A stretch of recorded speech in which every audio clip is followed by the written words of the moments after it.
My uncle who used to do things to me passed away with $250,000 in student loans, and they were passed down to me to pay off. The justice system refused to help me, saying that law is law and that if I didn't pay, I'd lose my freedom. So I fought back. This old man in his 70s who I've never seen before showed up at my door, and when he told me why he was here, I seriously considered ending his life there and then. You see, when I was a little kid, I had this uncle named Andrew who had peculiar sexual preferences, to say the least. I was 7 years old when he cornered me in my room's closet and did whatever he wanted. My parents were home, but they were too busy arguing downstairs to notice their child getting R-worded 20 feet away from them. I remember it hurt to sit down in the following days, and when I approached my parents to tell them about it, not only did they not believe me, they gave out to me for making up such disgusting lies. In fact, they even invited Andrew over again that same weekend, specifically so I could apologize to him. I remember trembling in fear at the dinner table, being 7 years old surrounded by 3 intimidating adults all looking down on me. I ended up saying sorry to Andrew, and my parents too chimed in to apologize to him on my behalf. Well, as I'm sure you can guess, but Andrew did it again that same visit, in that same closet. We were both gone for maybe 5 minutes, and yet somehow, my parents never put the 2 and 2 together. Funnily enough, it was my teacher who noticed first. She asked me why I wasn't sitting down on my chair, and I just broke down. I asked her if I could whisper it to her, and I saw her face drop. She took me outside and kneeled down, and I just started crying. I told her about Andrew, about how my parents didn't believe me, and I remember asking her to please believe me. She called the cops on the spot, and before I even knew it myself, I was being taken in for questioning. The cop asked me to explain with action figures what exactly happened, but other than that, I don't remember much. All I know is that I stayed with some random people for a while until the trial day came around, and although my parents were not on the stand, they might as well have been, because their face was in the news, and our whole town knew what they did. The case was overwhelming for 7-year-old me. They may have been monsters, but they were still my family. I still remember how it felt getting up on the stand and in detail describing what he did to me. I remember how my father mouthed at me to shut up every time I opened my mouth, and how he mouthed, "Don't bother coming home," as soon as the sentence was given. My uncle was given 19 years, an especially harsh sentence because of his previous conviction relating to this. Watching him get taken away was hard, and watching my parents leave the courtroom without looking at me was even harder. Fast forward 21 years. I'm 28 years old, and I had fully gotten over all the fucked up trauma that I went through as a kid, or at least I thought I did, until some old guy knocked on my door. I opened up, and he had a suit on him as well as a briefcase. I told him he was probably at the wrong place, but he said no. "Are you the nephew of Andrew? Insert his last name." My world stopped. I slowly nodded. And that's when he gave me a piece of news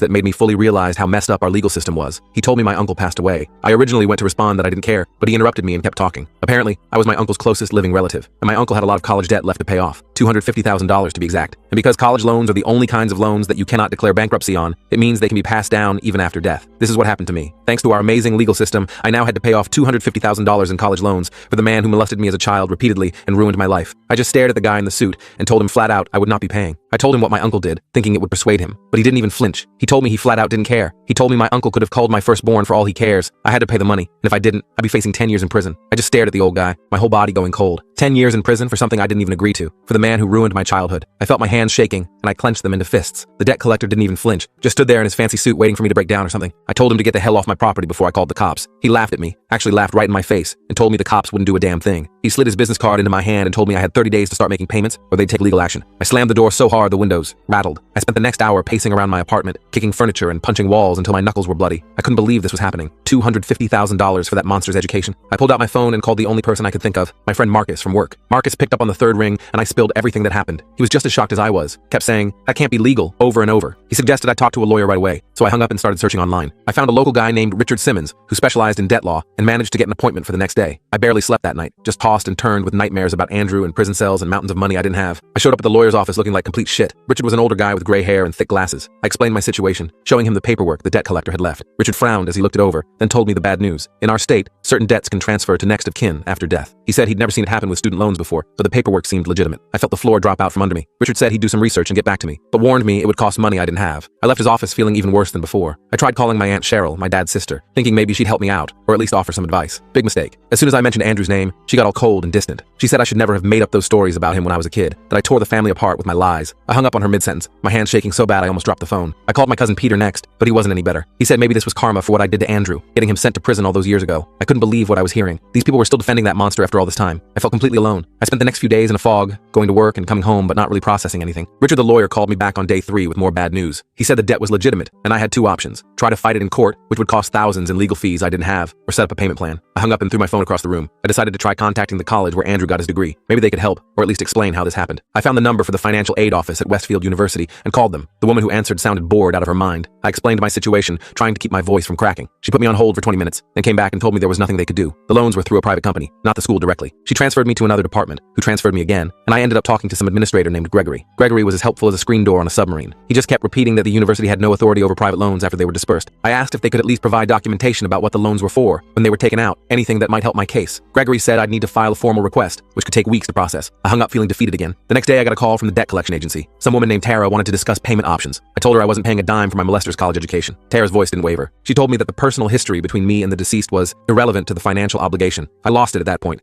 screaming into the phone about how F up the whole system was.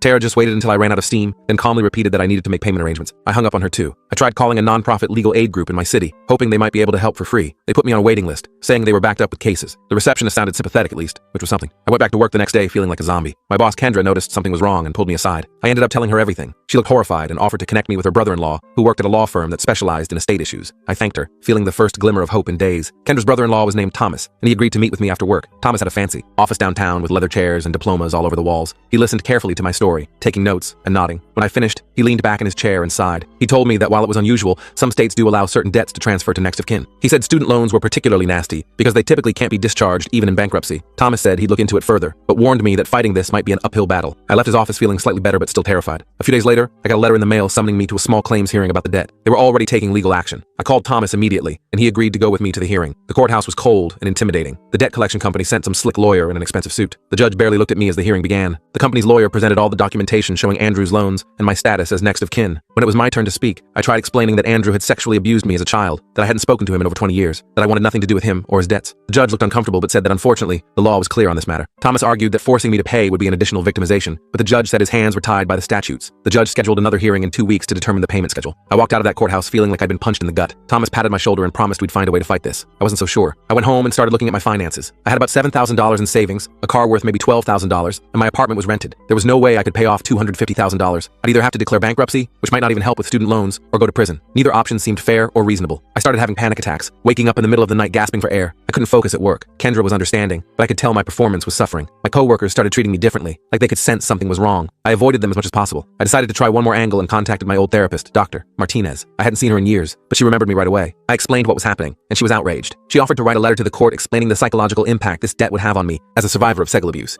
I thanked her and accepted the offer, though I wasn't sure it would help. The day before the second hearing, Thomas called with some news. He'd been researching Andrew's case and discovered something interesting. Apparently, as part of Andrew's sentencing, he had been ordered to pay restitution to my parents for their legal fees and my therapy costs. According to the records, he never paid a penny of that restitution. Thomas said this might be our way out. If Andrew died owing a debt to my parents, and I was their heir, then technically Andrew's estate owed me money first. Any remaining assets would have to go toward paying that restitution before any other debts could be collected. Since my parents had passed away, I would be the one entitled to that restitution. I felt a glimmer of hope for the first time in weeks. The second hearing was even more tense than the first. The debt collection company's lawyer looked smug as we took our seats. Thomas presented our new argument about the restitution order, providing copies of the court documents from Andrew's criminal case. The company's lawyer objected, saying that restitution orders expired upon death. The judge called for a short recess to review the documents. Those 15 minutes felt like hours. When the judge returned, he looked thoughtful. He said that while the restitution order was valid, he needed more time to determine whether it took precedence over the student loan debt. He scheduled yet another hearing for the following month and ordered both sides to submit briefs on the legal precedents. I left the courthouse feeling slightly better but still anxious. The waiting was almost worse than a negative decision would have been. The debt collection company didn't wait for the next hearing to start pressuring me again. They called almost daily, each time with a different representative. They started sending letters threatening wage garnishment and property seizure. One particularly aggressive collector named Vincent showed up at my workplace, causing a scene in the lobby that left me mortified. Kendra threatened to call security on him, and he finally left. Thomas filed a harassment complaint against the collection agency, but they just denied any wrongdoing. The stress was taking a physical toll on me. I lost weight, couldn't sleep, and developed constant headaches. My friend Marcus convinced me to stay with him for a few days, just to get away from my apartment where the collectors might show up. I was grateful for the breathing room. The day of the final hearing arrived. Thomas had prepared an extensive brief showing legal precedents, where restitution orders took priority over other debts. The collection agency's lawyer had his own stack of cases supporting their position. The judge listened to both sides, asking detailed questions. I sat there feeling like my entire future hung in the balance. Finally, after what seemed like an eternity, the judge cleared his throat and delivered his ruling. He determined that the restitution order did indeed take precedence over the student loan debt. Since Andrew had died with essentially no assets, there was nothing left to pay toward the student loans after the restitution was accounted for. The debt collection company couldn't force me to pay Andrew's loans because legally, his estate owed me money first. The judge dismissed the case against me. I sat there in shock as Thomas patted me on the back. The collection agency's lawyer looked furious but couldn't do anything about it. I walked out of that courthouse feeling like I could finally breathe again for the first time in months. Thomas warned me that the company might try to appeal, but he thought we had a solid case if they did. I thanked him for everything, promising to pay his legal fees even though it would take a while. He told me not to worry about it, that helping me get justice was payment enough. I went back to Marcus's place and just collapsed on his couch, emotionally drained but relieved. The collection agency did try to appeal the decision, but the higher court upheld the judge's ruling. After 6 months of hell, I was finally free of Andrew's debt. The whole experience left me shaken though. I couldn't believe how close I'd come to having my life destroyed all over again by the same man who'd abused me as a child. I decided to channel my anger into something productive. I started volunteering at a local advocacy center for abuse survivors, sharing my story to help others. I also began working with a nonprofit that was pushing for changes to debt inheritance laws. My case wasn't unique. There were others out there facing similar situations. loans, forced to pay debts they never agreed to. I moved to a new apartment, changed my phone number, and tried to put the whole nightmare behind me.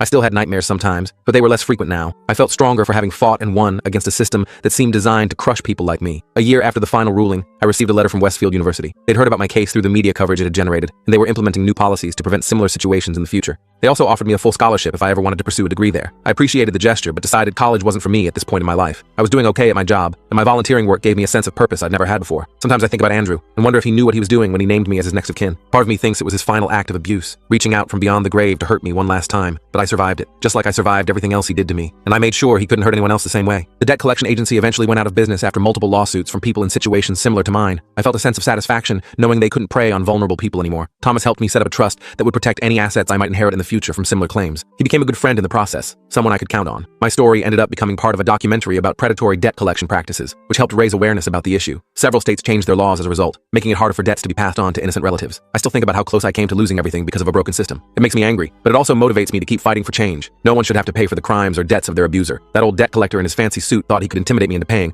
but he underestimated how much fight I had left in me. Andrew took enough from me when I was a child. I wasn't going to let him or anyone else take my future too. These days, I try to focus on the positive. I have good friends, meaningful work, and my health. The nightmares come less frequently now, and when they do, I remind myself that I'm safe, that I won. Some people ask me if I've forgiven Andrew. I tell them forgiveness isn't what matters. Justice does. And finally, after all these years, I got a small measure of justice. Not just for myself, but for that scared 7-year-old boy who wasn't believed. I hope he would be proud of the man I've become and the fight I put up. Sometimes the system works, even if you have to force it to. And sometimes, just sometimes, the good guys win. And that victory lasted exactly 3 days, 7 hours, and 24 minutes. I was sitting at my kitchen table when the first email arrived. Just a simple notification from the court system. Nothing unusual there. I opened it without thinking. My coffee mug stopped halfway to my mouth. The appeal had been filed. Andrew's family had deep pockets, and they weren't done fighting. I set the mug down before I could drop it. My hands started to shake. The triumph I'd felt began to crack like thin ice. I called my lawyer right away. She promised to review the paperwork, but warned me appeals were standard. Nothing to worry about, she said. But I did worry. I worried every second of every day. I couldn't sleep that night, or the next. The nightmares came back worse than before. I'd wake up drenched in sweat, hearing his voice. 3 weeks later, we got the hearing date. 6 months away. 6 months of waiting. 6 months of looking over my shoulder. I tried to keep living normally. I went to work. I came home. I paid my bills, but the weight of it hung around my neck. My friends noticed I was withdrawing again. They invited me out more often. I rarely accepted. The local paper ran a follow-up story. The reporter called for comments. I let it go to voicemail. Then the letters started coming. Some people wrote to offer support. Others called me a liar. The worst ones came from Andrew's family. They detailed what they planned to do after winning the appeal. I kept them all in a folder. Evidence, my lawyer called it. Harassment, I called it. I installed a security camera on my porch, then one on my back door, then one in my driveway. I changed my phone number twice. I deleted my social media accounts. The isolation felt both terrible and necessary. Fall turned to winter. The days got shorter. The shadows in my apartment grew longer. I bought a dog from the local shelter, a big mutt with gentle eyes and a loud bark. I named him Justice. It felt a little on the nose, but it made me smile. Justice slept at the foot of my bed. His presence helped with the nightmares. Not always, but enough to matter. Christmas came and went. I spent it alone with Justice and a frozen pizza. New Year's too. I told myself I preferred it that way. The lie was wearing thin. February brought ice storms and a notice from the court. Andrew's lawyer had filed for a dismissal based on new evidence. My stomach dropped through the floor. I called my lawyer in a panic. She hadn't seen it yet. She called back 3 hours later. The new evidence was a supposed witness, someone claiming they saw me somewhere else when the incident happened. 20 years later, suddenly they remembered. My lawyer wasn't worried. The judge would see through it. I wasn't convinced. The system had failed me before. Why not again? I started preparing for the worst. I put money aside. I researched places to move. Maybe another state, maybe another country. I updated my passport just in case. The winter dragged on. Justice and I took long walks in the snow. The cold air helped clear my head. I started talking to my therapist twice a week instead of once. She suggested meditation. I tried it without much success. My mind wouldn't quiet down. It kept replaying courtroom scenarios. March arrived with more paperwork, motions and counter motions, legal language that made my head hurt. My lawyer explained it all patiently. Most of it went over my head anyway. The stress was affecting my job. I made mistakes I wouldn't normally make. My boss noticed. He was understanding, but his patience had limits. I needed this job. The legal bills were mounting despite the pro bono work. I forced myself to focus, to compartmentalize. Work during work hours. Panic only after 5. It wasn't a perfect system, but it helped. April brought rain and the dismissal of Andrew's motion. The judge saw through the fake witness. One small victory. I celebrated with takeout and ice cream. Justice got his own dog-safe ice cream cup. For one evening, things felt almost normal. Then May arrived. 1 month until the appeal hearing. I started rehearsing my testimony in the shower, in the car, while walking Justice. I couldn't afford to make a single mistake. Andrew's lawyer would pounce on any inconsistency. The pressure built like a kettle about to whistle. I developed an eye twitch. My appetite disappeared. Justice would nudge my hand at dinner time, concerned about my untouched food. 2 weeks before the hearing, I got a call. Andrew wanted to meet. No lawyers, just us. I laughed until I realized the caller was serious. I hung up without answering. He called back immediately. I blocked the number. That night, someone drove by my house slowly, twice. I called the police. They took a report, but did nothing else. The next day, I bought a baseball bat. I kept it by my bed. Justice growled at every sound outside. I started sleeping in my living room. The couch gave me a better view of both doors. 1 week before the hearing, my lawyer called with news. The prosecutor had uncovered 3 more victims, all with similar stories. They were willing to testify. For the first time in months, I felt something like hope. Maybe the system wouldn't fail this time. Maybe justice wasn't just a dog's name. The day of the hearing arrived with clear skies and mild temperatures. I wore my best suit. I shaved carefully. carefully. First impressions matter, my lawyer had said. The courthouse steps seemed steeper than I remembered. Reporters waited outside. I kept my head down and pushed through. Security was tight. I was grateful for that. The courtroom looked smaller somehow. Andrew sat with his lawyer across the aisle. He had aged. His hair was thinner. He wore expensive clothes. Our eyes met briefly. I did not look away first. The judge entered. Everyone stood. The proceedings began with technical arguments. Legal terms flew back and forth. I watched the judge's face for clues. She betrayed nothing. The new victims testified one by one. Their stories aligned with mine in crucial ways. Details only someone who experienced it would know. Andrew's lawyer tried to poke holes in their testimony. He failed. When my turn came, I spoke clearly. I did not hesitate. I did not embellish. I told the simple truth. It was enough. The hearing lasted 3 days. On the third day, the judge denied the appeal. Andrew's face turned red, then white. His lawyer whispered urgently in his ear. I sat perfectly still, afraid to believe it was really over. The judge added a final ruling. Andrew would be listed on the sex offender registry, something that should have happened 20 years ago. Outside the courthouse, reporters shouted questions. I gave no comment. I walked to my car with my lawyer beside me. We didn't speak until we were safely inside. She congratulated me. I thanked her. Words seemed inadequate. I drove home in a daze. Justice greeted me at the door with his usual enthusiasm. I knelt and buried my face in his fur. The tears came then. Relief, not sadness. The weight wasn't completely gone, but it was lighter. Days passed, then weeks. No appeal of the appeal. My lawyer said that avenue was closed now. The case was truly over. First, began sleeping in my bed again. I deleted the security camera footage without watching it. I cooked real meals instead of eating cereal for dinner. Small steps toward normal. Summer arrived with warm breezes and longer days. I took a week off work. Justice and I drove to the beach. We walked along the shore every morning. I felt my shoulders gradually unknotting. One evening I watched the sunset over the ocean. The sky turned pink, then purple, then deep blue. For the first time in years, I felt at peace. When we returned home,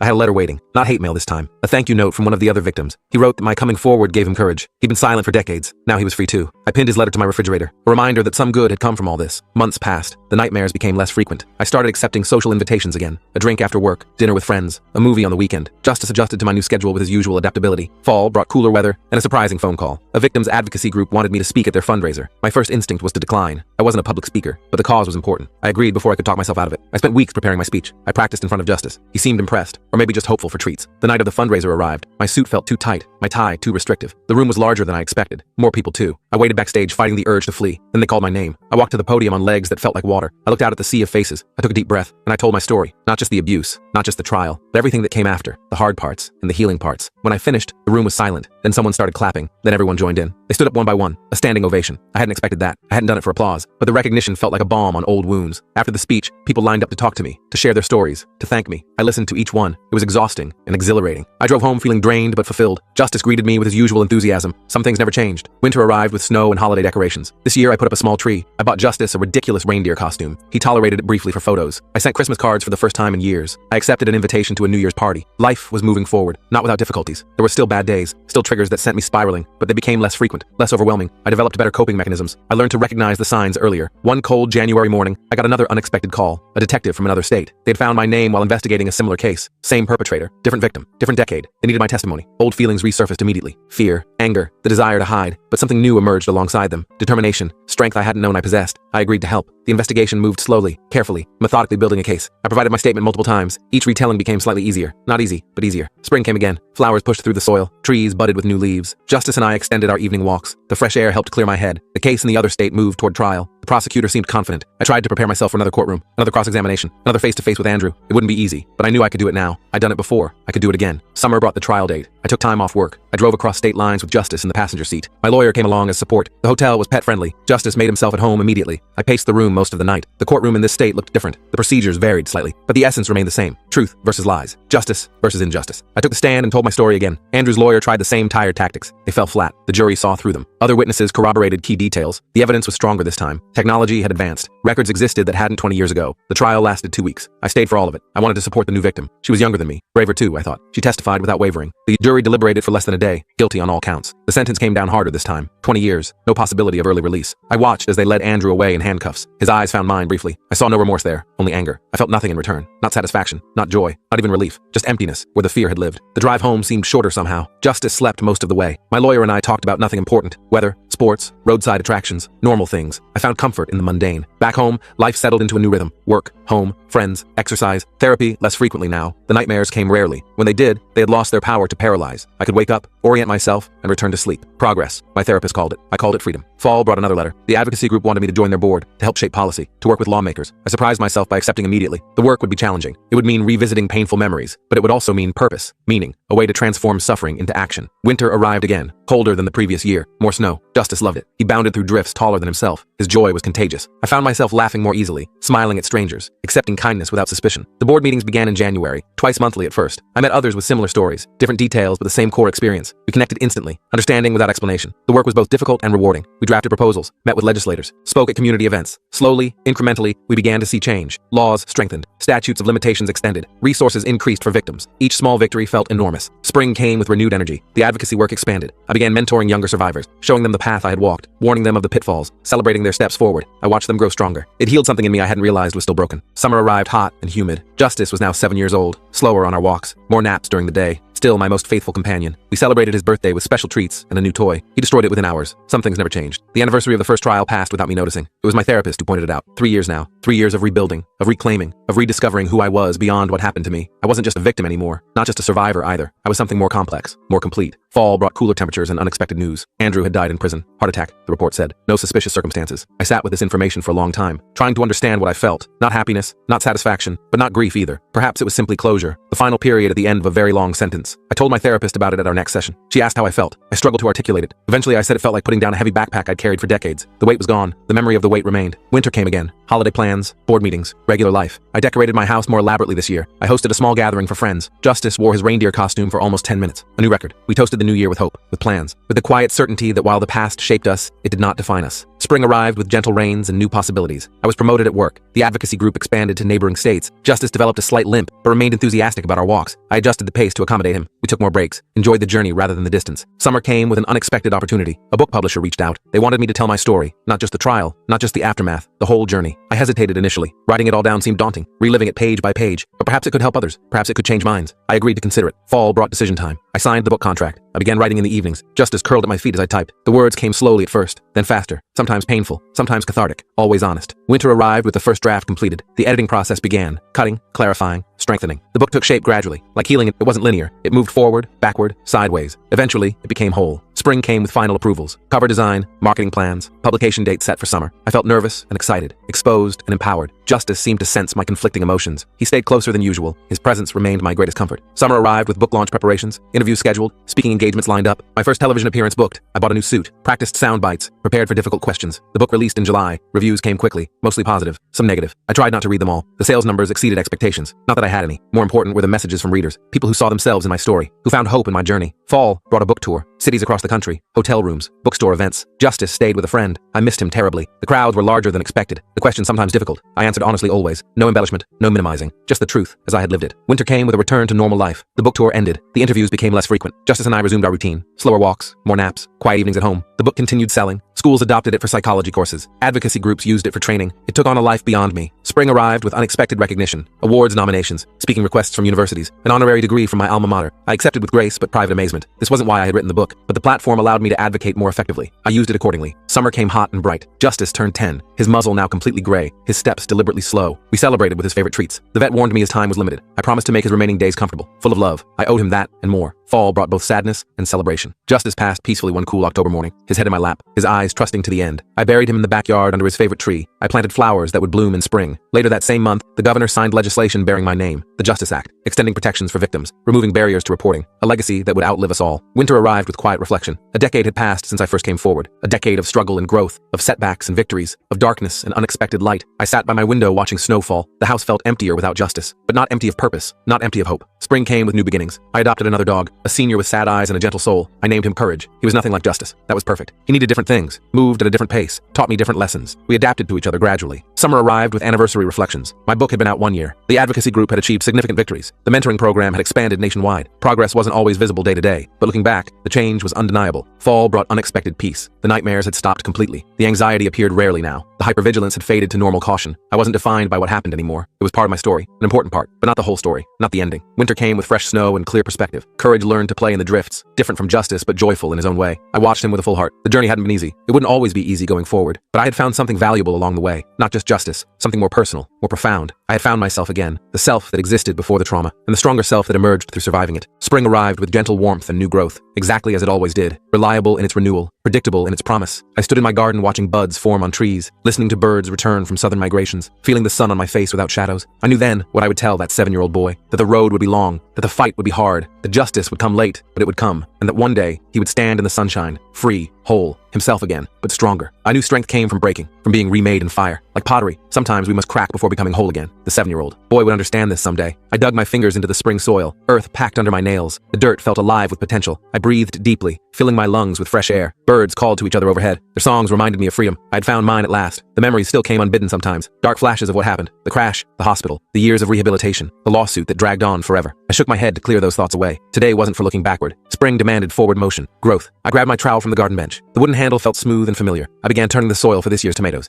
My back protested, but I pushed through. Physical pain meant nothing compared to what I'd survived. Sweat beaded on my forehead despite the mild temperature. I wiped it away with my sleeve. The neighbor's dog barked from across the fence. I waved at Mrs. Henderson as she collected her mail. She waved back with a tentative smile. People still treated me differently, like I might break or explode. I couldn't blame them. They'd seen the news, read the papers, watched the trial unfold. I jabbed the trowel deeper into the earth. The metal hit a stone with a dull clang. I worked it loose from the soil. The rock was ordinary, gray, unremarkable. I tossed it in the bucket with others. Even the plain stones had to be cleared for growth, just like the obstacles in life. I thought about writing to him again. The boy, my nephew. He'd be 14 now, growing into himself, facing middle school drama and hormones. I wondered if he remembered me from before, from when I was whole the first time, before everything changed. I hadn't seen him since the sentencing. 7 years without his smile, without watching him grow. My sister thought it best to keep distance, to protect him from the ugliness. I understood, but it still hurt. I finished preparing the soil as clouds drifted overhead. The temperature dropped slightly. I shivered, but kept working. Physical labor kept the thoughts at bay, kept me anchored in the present. I reached for the seedlings I'd started indoors, tiny green promises in biodegradable pots. I'd nurtured them through late winter, watched them push through soil toward light. My therapist said gardening was good therapy. She wasn't wrong. I placed each seedling in its hole with care, covered the roots gently with soil, whispered encouragement though I felt foolish doing it. Plants don't have ears, but maybe they feel intention. I watered each one thoroughly. The ground darkened with moisture. Life needs basics to thrive. Water, sunlight, safety. I hadn't felt safe for so long. The trial changed everything. Public opinion split wildly. Half believed him, half believed me. The evidence eventually spoke for itself. His DNA under my fingernails, my blood on his clothes, the witnesses who came forward. Too late, but they came. Justice moves slowly, but it does move. I stood up straight, stretching my aching back. The row of seedlings looked vulnerable, exposed. I knew how they felt. The wind picked up suddenly. Branches swayed overhead. The weather report mentioned afternoon storms. I gathered my tools quickly. Dirt cascaded from metal surfaces. I'd finish tomorrow if the rain held off. Inside my small house,